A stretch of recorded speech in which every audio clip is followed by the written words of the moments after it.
Halo, Assalamualaikum warahmatullahi wabarakatuh. Saya Anissa Nur Sylvia akan menjelaskan sosiologi sebagai ilmu sosial. Sebelumnya, kita telah mempelajari hakikat ilmu sosiologi. Di dalamnya terdapat pengertian sosiologi, objek kajian sosiologi, sifat-sifat sosiologi, serta metode penelitian yang dapat digunakan dalam sosiologi itu sendiri. Hari ini kita akan mempelajari sosiologi sebagai ilmu sosial. Di dalamnya ada hubungan sosiologi dengan ilmu lain, fungsi sosiologi, serta bentuk peran sosiologi. Nah, sebelum kita masuki materi hari ini, kita akan mengulas materi sebelumnya. Sebelumnya sudah dijelaskan bahwa sosiologi dapat dikatakan sebagai ilmu pengetahuan karena memiliki sifat empiris, kemudian teoritis, kemudian kumulatif, dan non-etis. Selain itu, sosiologi mengenal dua macam metode ilmiah, yaitu metode kualitatif dan metode kuantitatif. Pada selanjutnya kita akan mempelajari tentang hubungan sosiologi dengan ilmu lain. Sosiologi berhubungan dengan ilmu apa saja sih? Dengan ilmu psikologi, antropologi, ilmu politik, serta sejarah. Apa aja sih hubungan sosiologi dengan ilmu-ilmu tersebut? Hari ini kita akan mempelajari tentang hubungan sosiologi dengan ilmu lain. Pertama, hubungan sosiologi dengan psikologi. Keduanya, antara sosiologi dengan psikologi sama-sama menjelaskan perilaku seseorang individu ataupun kelompok. Nah, di sini psikologi itu mempelajari analisis perilaku individu dari sudut kepribadian, sedangkan sosiologi itu menjelaskan perilaku masyarakat yang dipengaruhi oleh konteks sosial. Jadi kalau psikologi itu memperdalam ilmu perilaku individu itu dari sudut pandang kepribadian dari sudut internal individu tersebut. Sedangkan sosiologi itu melihat perilaku seseorang, perilaku individu ataupun perilaku kelompok itu dipengaruhi oleh faktor eksternal, yaitu masyarakat ataupun keadaan di sekitar gitu. Selanjutnya ada antropologi. Nah, antropologi dan sosiologi sama-sama mempelajari budaya, tapi bedanya antropologi itu mempelajari budaya yang terpencil dan cara berkembangnya budaya. Terus antropologi itu mempelajari bagaimana orang hidup dalam budaya dan bagaimana budaya tersebut berkembang, sedangkan sosiologi itu mempelajari masyarakat berada dalam budaya tersebut. Nah, selanjutnya ada kaitan ilmu politik dengan sosiologi.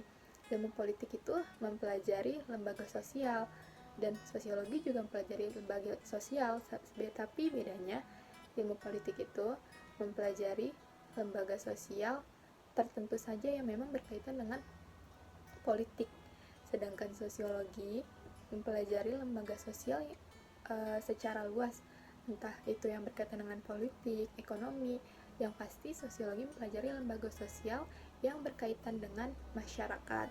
Selanjutnya kita mempelajari hubungan sosiologi dengan sejarah.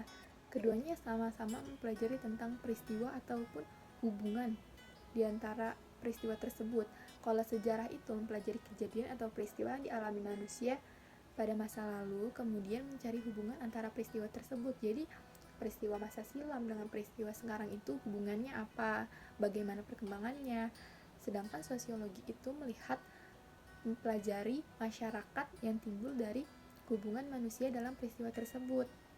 Jadi sosiologi itu lebih melihat masyarakat atau individu pada masa silam seperti apa, terus kemudian individu atau enggak masyarakat pada saat ini itu seperti apa. Jadi kalau sejarah itu mempelajari peristiwanya, sedangkan sosiologi itu mempelajari bagaimana perkembangan masyarakat atau individunya.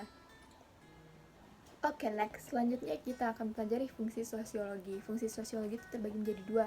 Ada untuk pembangunan dan ada juga untuk penelitian. Kalau untuk pembangunan itu, sosiologi berfungsi memberikan data sosial yang diperlukan pada tahap perencanaan, pelaksanaan, sampai dengan pembangunan yang memang mempengaruhi ataupun berdampak pada masyarakat. Sedangkan sosiologi untuk penelitian itu digunakan untuk perencanaan penyelesaian masalah sosial. Jadi contohnya nih, misalnya kayak kita kan masyarakat Indonesia majemuk, beragam. Nah, kira-kira gimana sih caranya biar masyarakat Indonesia itu bisa terintegrasi, bisa bersatu, atau enggak tentang masalah kenakalan remaja. Nah, sosiologi itu bisa melakukan penelitian terkait kenakalan remaja dan bagaimana solusi yang terbaik. Namun bedanya di sini sosiologi itu melihat kenakalan remaja itu misalnya dari proses sosialisasi, sedangkan misalnya BK ataupun psikologi itu melihat bahwa kenakalan remaja itu didasari misalnya atau enggak dipengaruhi oleh faktor kepribadian. Jadi sosiologi lebih melihat hal itu, kenakalan remaja ataupun masalah-masalah sosial terkait faktor eksternal yang berkaitan dengan masyarakat, sedangkan ilmu-ilmu lain seperti psikologi itu lebih melihat kenakalan remaja melalui kepribadian si anak. Oke. Nah, selanjutnya kita akan mempelajari apa saja nih bentuk peran sosiolog. Jadi nanti kira-kira yang memang mau mengambil ilmu dasar sosiologi atau memang yang mau memperdalam ilmu sosiologi, kira-kira bisa berperan jadi apa aja sih di masyarakat kayak gitu. Pertama, apa sih peran sosiolog? Pertama, ada sosiolog sebagai ahli riset, kedua sosiolog sebagai konsultan kebijakan, ketiga sosiolog sebagai praktisi, dan keempat sosiolog sebagai pendidik. Sosiolog sebagai ahli riset itu maksudnya apa?